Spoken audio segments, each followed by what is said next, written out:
The message arrived at Imperial Central Command during the third rotation. It was fragmented, distorted by the vast distances it had traveled, but its urgency was unmistakable. "We have received a transmission from the Voidwalkers," said Communications Officer Eric Blake. His fingers danced across the holographic interface as he fought to clean up the signal. Admiral Gregory Thompson looked up from his strategic display with mild annoyance. The Empire had conquered 10,000 worlds across 3 spiral arms of the galaxy. What could possibly warrant interrupting his planning session for the subjugation of the Centauri systems? The Voidwalkers. Those nomads haven't contacted the Empire in over 2 centuries, Thompson said. What do they want? It's a warning, sir, Blake replied, his voice dropping. About a planet called Earth. The main screen flickered to life. But gaunt, gray-skinned being appeared, its large black eyes blinking rapidly in what Imperial xenologists had long ago identified as extreme distress. Imperial forces, the translation matrix rendered in text below the alien's image. We send this warning as payment of an ancient debt. There is a blue world in the spiral arm you now approach. The dominant species appears primitive, but is a cosmic trap. Avoid Earth at all costs. What seems weak is not. What seems simple is complex. The humans are not what they seem. The message deteriorated into static before cutting out completely. Admiral Thompson laughed. Add it to the records and continue with our expansion plans. Dr. Olivia Martinez, who had been silently observing from her research station, spoke up. Sir, the Voidwalkers are among the oldest species we know of. They've navigated the galaxy for millions of years. If they're warning us, they're superstitious wanderers, Thompson interrupted. Afraid of their own shadows. We're the Imperial fleet, Doctor. We don't change course because some nomads tell ghost stories about a backwater planet. Martinez frowned but said nothing more in the command center. Later, in her private lab, she pulled up all available data on Earth. The planet was small, located in an unremarkable solar system. Initial scans showed a technological civilization, but one that had barely reached its own moon. They had no faster-than-light travel, no quantum weapons, no neural networks.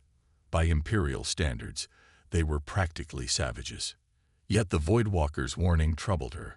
She began an unauthorized, deep search through ancient records, looking for any previous contact with this species called humans.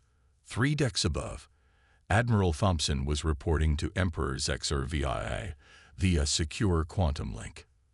The expansion proceeds as planned. Your luminance, Thompson said, bowing his head to the imposing figure on the screen. We've identified 57 viable worlds for immediate colonization. And this warning about the Earth system? Asked the Emperor, his scaled brow furrowing. Nothing to concern yourself with, your luminance. Simply the ramblings of the Voidwalkers. You know how they exaggerate. The Emperor was silent for a moment. The Voidwalkers have existed since before our empire began. Admiral, their warnings have merit. With respect, they warn us about everything. Remember their panic over the crystal moons of Betelgeuse. We harvested those moons with no incident. Send a scout ship, ordered the Emperor. Earth sits at a strategic junction between 2 arms of the galaxy.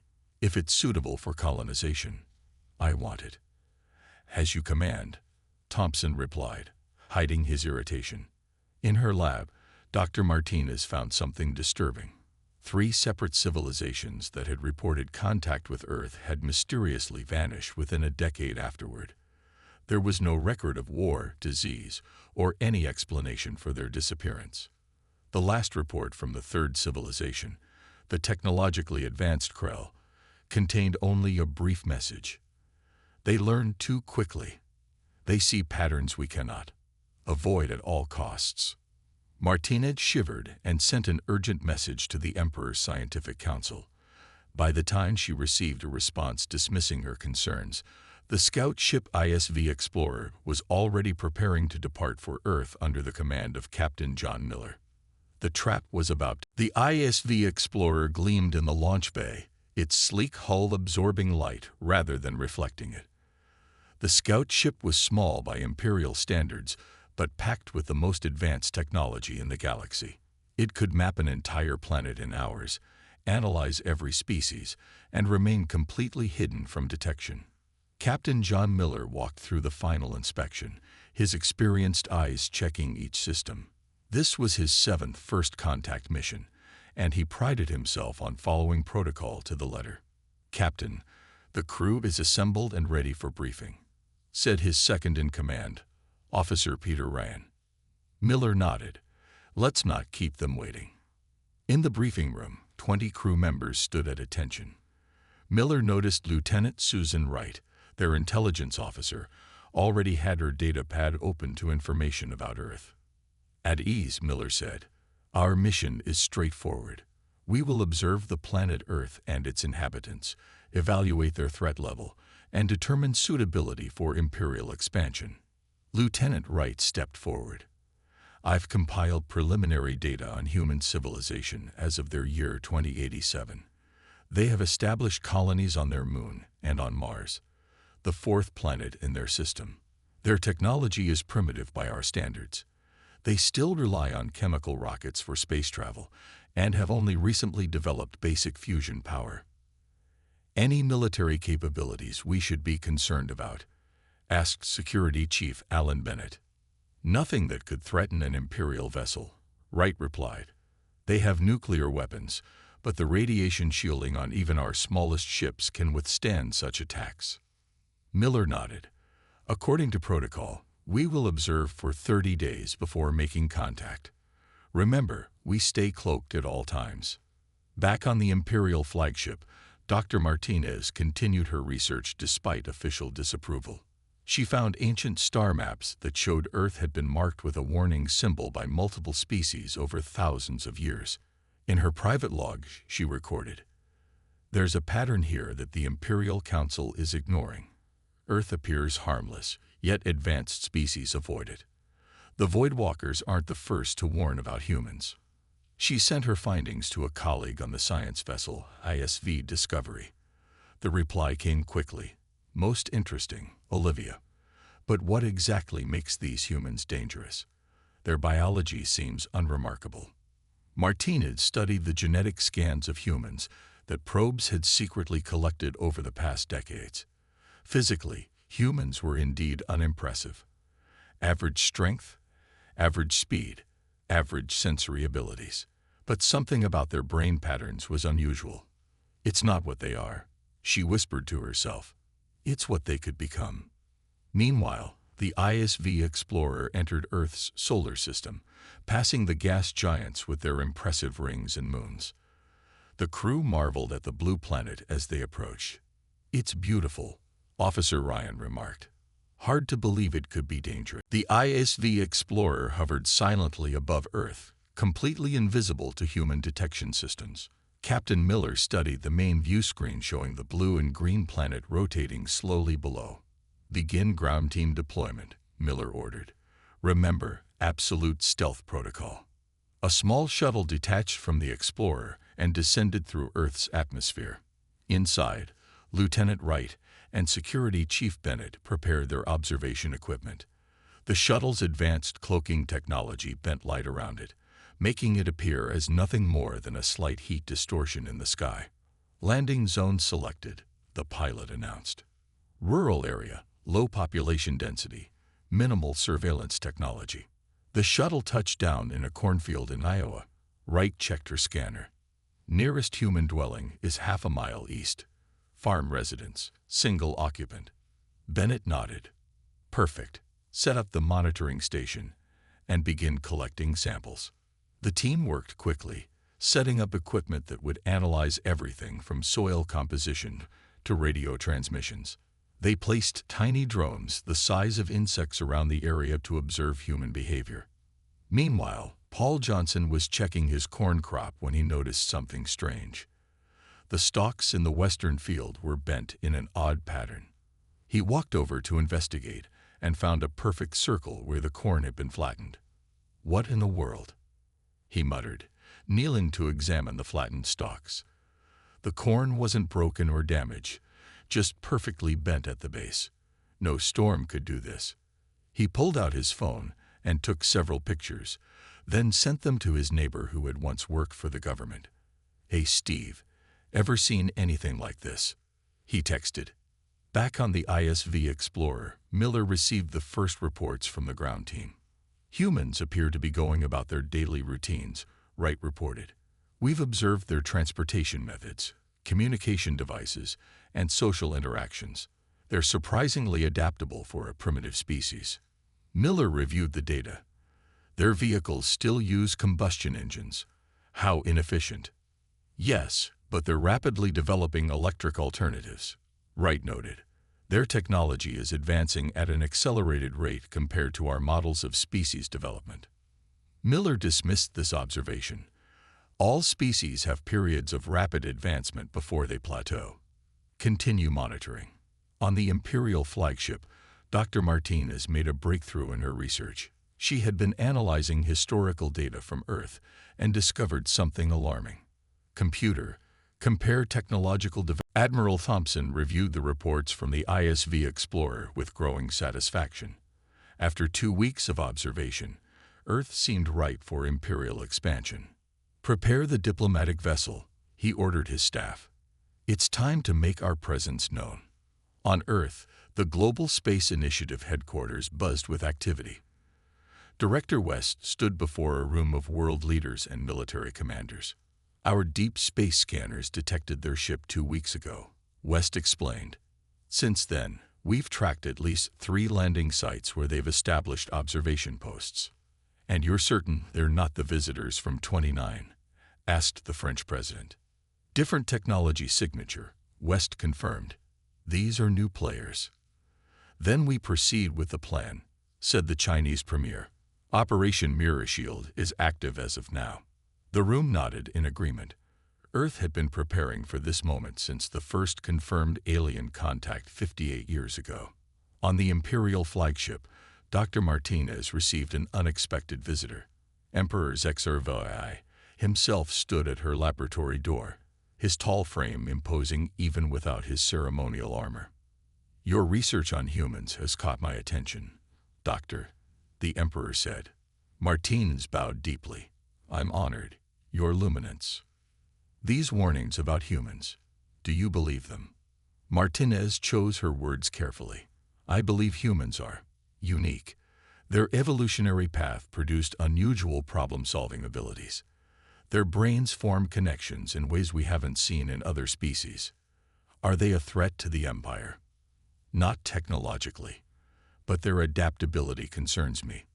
They learn at accelerated rates." The Emperor considered this. "Admiral Thompson assures me they will accept our rule once they see our power."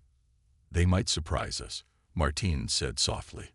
The next day, the Imperial diplomatic vessel descended through Earth's atmosphere in full view.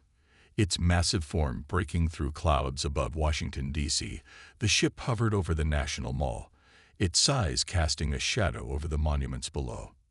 People ran screaming in the streets, or at least, that's what Admiral Thompson expected to see. Instead, the humans seemed remarkably calm.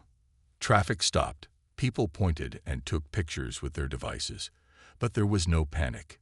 Inside the White House, Ambassador Kevin Peterson adjusted his tie and addressed the emergency cabinet meeting. "Ladies and gentlemen, First Contact Protocol is now active. I will serve as Earth's representative. Do you think they'll fall for it?" asked the Secretary of Defense. Peterson smiled. "They see what they expect to see. A primitive species encountering advanced aliens for the first time. Our scientists have prepared for this moment for decades." Outside, the Imperial ship landed on the mall. A ramp extended, and Commander Daniel Ross led a delegation of Imperial officers onto Earth soil. Their translators converted their speech to English. "People of Earth, we come representing the Galactic Empire, rulers of 10,000 worlds. Your planet is now under Imperial protection." Ambassador Peterson approached with an entourage of officials, his face showing carefully practiced awe and deference. "Welcome to Earth, We are honored by your presence. Commander Ross was pleased by the humans' apparent submission. Your leaders will be briefed on Imperial governance. Your cooperation will make the transition smoother. Of course, Peterson nodded. We have prepared a reception area to discuss terms. As they walked toward the White House, Junior Officer Lisa Garcia noticed something odd. The humans were carrying devices they hadn't seen during their observation period. She scanned one discreetly and was surprised. The energy signature was familiar, too familiar. Commander, she whispered, they're communication devices. They contain elements of Imperial technology. Ross froze momentarily. Impossible. They're pre-FTL primitives. Nevertheless, sir, these components shouldn't exist here. Ross looked at the humans with new suspicion. How could primitive humans possess technology based on Imperial designs? Unless the trap was beginning to reveal itself. Admiral Thompson watched the first contact proceedings from orbit with growing impatience. The diplomatic meeting had been going on for hours. The humans were being surprisingly cooperative, asking questions about Imperial culture and governance, while sharing little about their own planet. Enough of this diplomatic dance, Thompson muttered. He opened a channel to Commander Ross. Begin Phase 2. Show them our strength. Ross received the message during a break in the talks. He nodded to his officers, and they returned to the meeting room with new purpose. Ambassador Peterson, Ross announced, while we appreciate your hospitality, the time for discussion is over. The Imperial fleet will arrive within 12 hours. Your world will join the Empire. Resistance would be unwise. Peterson's friendly demeanor didn't waver. I see. And if we choose not to join your empire? Ross smiled coldly. Then we demonstrate why 10,000 worlds have surrendered to us. The human representatives exchanged glances. Peterson nodded slightly. We'll need to consult with our global leadership. May we have 6 hours? Granted, Ross replied. But do not attempt any foolish military action. Your weapons cannot harm our ships. As the Imperial delegation returned to their vessel, the Earth representatives gathered in a secure bunker beneath the White House. They're exactly as arrogant as we expected, Peterson said to the assembled military and political leaders on the video conference. General Scott, his protocol Lazarus ready. General Andrew Scott appeared on the main screen from his command center. All nations are on board. Defense networks are primed. The special projects are in position. And our space assets, Peterson asked, hidden in the lunar shadow. As planned, Scott confirmed. They won't see them until it's too late. Peterson turned to Director West. How much do they know about us, really? Based on their questions and behavior, they think we're at least 50 years behind where we actually are. They don't know about the visitor tech we've been reverse engineering since 2029. In orbit, the Imperial diplomatic vessel rejoined the ISV Explorer. Commander Ross reported directly to Captain Miller. The humans are considering their options, but Admiral Thompson has already ordered the fleet to arrive. Miller frowned. That seems premature. We haven't completed our assessment. The Admiral believes a show of force will ensure their quick submission, Ross explained. Then he lowered his voice. But there's something strange, Captain. Some of their technology contains elements that resemble Imperial designs. That's impossible, Miller said. Unless they've encountered Imperial technology before, Ross finished. Meanwhile, in her lab on the Imperial flagship, Dr. Martinez was reviewing new data from Earth when she made a startling discovery. Human internet traffic had increased tenfold in the last hour, but Imperial monitoring systems couldn't decode most of it. She sent an urgent message to the Emperor. Evidence suggests humans have advanced encryption beyond their technological level. Strongly recommend caution. The Emperor read her message with concern. He contacted Admiral Thompson immediately. Admiral, Dr. Martinez has raised serious concerns about the humans' capabilities. Thompson dismissed the warning.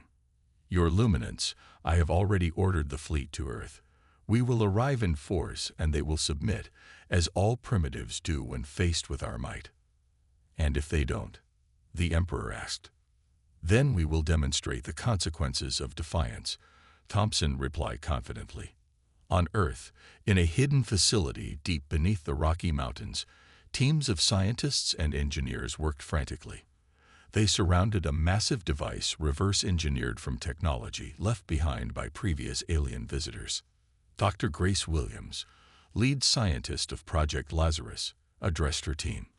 Everyone, the moment we've prepared for has arrived. Earth will not be conquered today. She turned to her assistant. Begin warming up the gravitational disruptors. When their fleet arrives, they'll find we're not as helpless as they think. As night fell across North America, the people of Earth went about their lives, most unaware of the confrontation brewing above them. But in military bases and secret facilities around the world, humanity prepared for war. The Imperial fleet was coming, and Earth was ready. The Imperial fleet appeared in Earth's solar system with a flash of light. 50 massive warships, each capable of destroying an entire continent, took position around the planet. Their arrival sent ripples through space-time that Earth scientists detected immediately. Admiral Thompson stood on the bridge of his flagship, looking down at the blue planet with satisfaction. Open a channel to all Earth communications networks, he ordered. His message broadcast on every screen and speaker across the planet. People of Earth, this is Admiral Gregory Thompson of the Galactic Imperial Fleet. Your planet is now under Imperial control. Submit to our authority or face extinction. You have 1 hour to decide. In the White House Situation Room, world leaders watched the message with calm determination. They're right on schedule, Ambassador Peterson said. General Scott, are we ready? General Scott nodded. All systems are in position. Defense networks activated. Project Lazarus is online. Peterson turned to the president. Ma'am, it's your call. President Nicole Carter looked at each face in the room before speaking. Humanity will not surrender to threats. Execute the plan. In orbit around Earth's moon, hidden from Imperial sensors, 20 spacecraft waited. They weren't the chemical rockets the Empire believed humans relied on. These ships used gravity manipulation technology, reverse-engineered from the wreckage of an alien craft that crashed in 2029. Commander Heather Brown addressed her pilots. Eagle Squadron, this is it. Remember your training. Their ships are powerful, but they don't expect resistance. Use that surprise to your advantage. The Earth ships moved out from behind the moon, accelerating at speeds that shocked the Imperial sensors. Admiral, an officer shouted, multiple craft approaching from the lunar shadow. They're moving at. That's impossible. Their acceleration matches our own ships. Thompson stared in disbelief. How can primitives have gravity drive technology? Before he could issue orders, the Earth vessels opened fire, not with missiles or lasers, but with directed gravitational weapons that warped space around 3 Imperial ships, crushing them instantly. In NASA headquarters, engineer Frank Wilson monitored the battle. The gravitational disruptors are working, he reported. 3 enemy ships down. Meanwhile, from Earth's surface, another surprise emerged. Hidden installations across the planet activated, sending pulses of energy into space that disrupted Imperial shields. On the Imperial flagship, systems began failing. We're being hit with some kind of interference, an officer reported frantically. Shields weakening on all ships. Communications disrupted. Thompson's face darkened with rage. Impossible. They're pre-FTL primitives. Dr. Martinez, who had been summoned to the bridge, spoke quietly. I warned you, Admiral. The humans are not what they seem. Thompson ignored her. Launch fighters. Begin planetary bombardment. But as Imperial fighters deployed, they encountered another surprise. Earth's atmosphere suddenly became turbulent around them, creating artificial storms that sent the small craft spinning out of control. In the Rocky Mountain facility, Dr. Williams monitored the atmospheric defense system. The weather modification network is holding. Their fighters can't get through. On Earth's surface, in fields and forests and deserts, hidden technological arrays activated.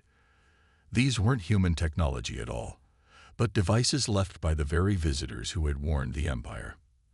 Ambassador Peterson spoke to the president as they watched the battle unfold. The visitors knew this day would come. That's why they left us their technology. Who were they really? The president asked. Survivors of the last civilization that underestimated humans, Peterson replied. They wanted to give us a fighting chance.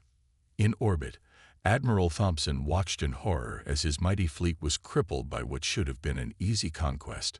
3 more capital ships exploded as Earth's lunar vessels struck again.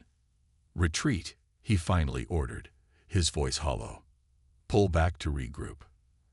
As the Imperial ships fled, Dr. Martinez approached Thompson. Admiral, I believe I understand now. Earth itself isn't the trap. What do you mean? Thompson demanded. The trap is assuming humans are primitive because their technology appeared to be, Martinez explained. They learn, adapt, and prepare in ways no other species does. The Voidwalkers weren't warning us about Earth. They were warning us about humans. Thompson stared at the receding planet, finally understanding the true nature of the trap they had walked into. The remaining Imperial ships retreated to the edge of the solar system. Admiral Thompson paced the bridge of his damaged flagship, rage and confusion fighting for control of his thoughts. How? How did primitives defeat our advanced fleet? He demanded of no one in particular.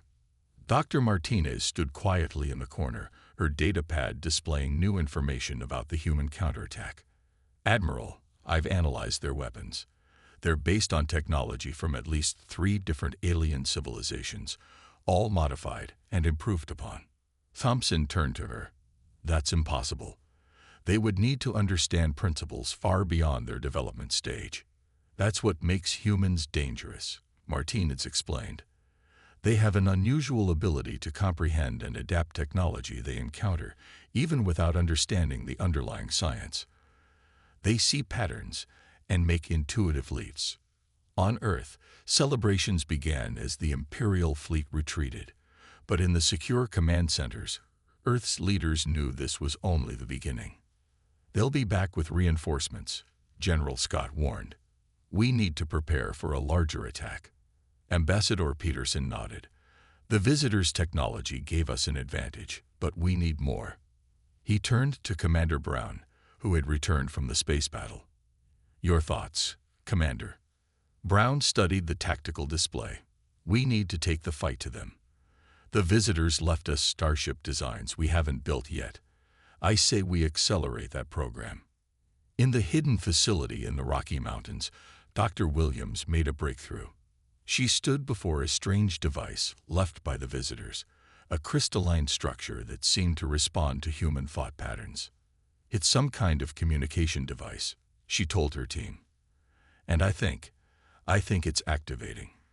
The crystal began to glow, projecting an image of a gaunt, gray-skinned being. A Voidwalker. Humans, the being spoke in perfect English. If you are seeing this message, then our warnings to others were ignored, and you have faced the Empire. President Carter was immediately summoned. She arrived just as the message continued. We were once like the Empire, conquering worlds. Then we encountered humans. You were primitive then, but you learned our technology faster than any species we had ever seen. Within 1 generation, you surpassed us. The room fell silent as the truth was revealed. You humans possess a unique ability. Your brains form neural connections that allow you to intuitively understand and improve upon technologies far beyond your development level. It is as if you evolved specifically to adapt and overcome. You are the ultimate survivors. On the Imperial flagship, an emergency transmission arrived from Emperor HFY. The Emperor's face showed grave concern. Admiral Thompson, I have received disturbing information. The Voidwalkers have contacted us again. They're coming to the conflict zone. Thompson paled. Your Luminance, we need reinforcements before. Listen to me, the Emperor interrupted. The Voidwalkers aren't coming to help us. They're coming to warn us again. They say, the Emperor paused, his voice dropping. They say they were once human victims. What? Thompson couldn't comprehend the Emperor's words. Dr. Martinez stepped forward. Victims, Your Luminance. The Voidwalkers claim they are the few survivors of the last civilization that tried to conquer Earth over 50,000 years ago, the Emperor explained. They say humans took their technology, improved it, and then pursued them across the stars. They were forced to evolve into their current form just to survive. Thompson collapsed into his command chair. That's impossible. Back on Earth, the Voidwalkers' message was reaching its conclusion. We share this technology with you now because the cycle is beginning again. The Empire has found you, just as we once did. What you do next will determine the fate of the galaxy. The projection faded, leaving Earth's leaders staring at each other. What does it mean? The President asked. Frank Wilson, who had been quietly analyzing the visitor technology, spoke up. It means we have a choice. We can use this technology to defend ourselves, or we can use it to become the very thing the Voidwalkers warned the Empire about, Ambassador Peterson finished. The trap had not just been sprung, it had been revealed. Humanity stood at a crossroads that would determine the future of the galaxy. 3 days after the battle, a new ship appeared in Earth's solar system. Unlike the aggressive Imperial warships, this vessel approached slowly, broadcasting peace signals on all frequencies. Emperor HFY requests a direct meeting with Earth's leaders. The message stated simply. In the White House Situation Room, President Carter considered the request. It could be a trap, General Scott warned. If they wanted to destroy us, they would have sent their entire fleet, Peterson countered. I believe this is genuine. The President nodded. Prepare the meeting site, but keep all defenses ready. The meeting took place at a neutral location, the International Space Station, which had been quickly modified using visitor technology to accommodate the alien delegation. President Carter arrived with a small team including Ambassador Peterson and Dr. Williams. Emperor HFY came with only 2 companions, Dr. Martinez and, surprisingly, a Voidwalker. Thank you for agreeing to this meeting, the Emperor began. I am here to prevent a war that could destroy us all. President Carter studied the impressive figure before her. We only defended our world against unprovoked aggression. Yes, the Emperor acknowledged. A mistake born of arrogance, one I wish to correct. The Voidwalker stepped forward. My name is Narration. My people once ruled 1,000 worlds until we encountered Earth. Dr. Williams looked at the alien with new understanding. You were human victims, you said in your message. We were once conquerors, like the Empire, Narration explained. 50,000 years ago, we found prehistoric humans. We thought them primitive, but they learned our technology with unnatural speed. Within 1 generation, they improved upon it. Within 3, they had weapons that could destroy stars. What happened? Peterson asked. War, Narration said simply. Humans pursued us across the galaxy. We were forced to evolve, to change our very biology to survive. The few of us who remained became the Voidwalkers. The Emperor turned to President Carter. You now stand at the same crossroads. You have the technology to become conquerors. Will you follow that path? Carter looked at her advisors before responding. Humanity has always been divided on such questions. Some want peace, others power. What are you proposing? Partnership, the Emperor said. Not conquest. The Empire needs what humans possess. Your adaptability, your creativity. And you need what we have, stability and experience. Dr. Martinez stepped forward. I've studied human history. Your greatest achievements came through cooperation, not conquest. Your greatest failures through division and war. In the days that followed, representatives from Earth and the Empire worked to draft an agreement. The Galactic Cooperation Initiative was born, a new approach that would allow controlled human expansion into space while providing safeguards against aggression. Dr. Martinez became the official liaison between humans and aliens, her understanding of both cultures proving invaluable. We need to ensure humanity's unique abilities benefit the galaxy without threatening it, she explained to the newly formed Galactic Council. 6 months later, the first joint human-Imperial mission launched from Earth. The starship, named Harmony, contained crew members from both civilizations. Its mission: peaceful exploration and scientific discovery. On the observation deck, Ambassador Peterson watched Earth recede into the distance. "Do you think it will work?" Emperor HFY asked, joining him. "I believe so," Peterson replied. "Humans are adaptable, after all. That's what makes us dangerous and valuable." Back on Earth, in a kindergarten classroom in Iowa, near where Paul Johnson had first noticed the alien presence, a young girl played with a strange toy, a gift from the Imperial delegation. It was a puzzle of shifting crystals that adult engineers found nearly impossible to solve. The girl arranged the crystals perfectly in minutes, forming a pattern that glowed with inner light. Her teacher watched in amazement. "How did you do that, Amy?" The child shrugged. "It just made sense." The teacher sent a video of the incident to Dr. Williams, who showed it to Narek the Voidwalker. The alien watched silently, then whispered, "And so it begins again." But this time, perhaps with understanding instead of fear, cooperation instead of conquest, the cycle could be broken. The trap had become a doorway.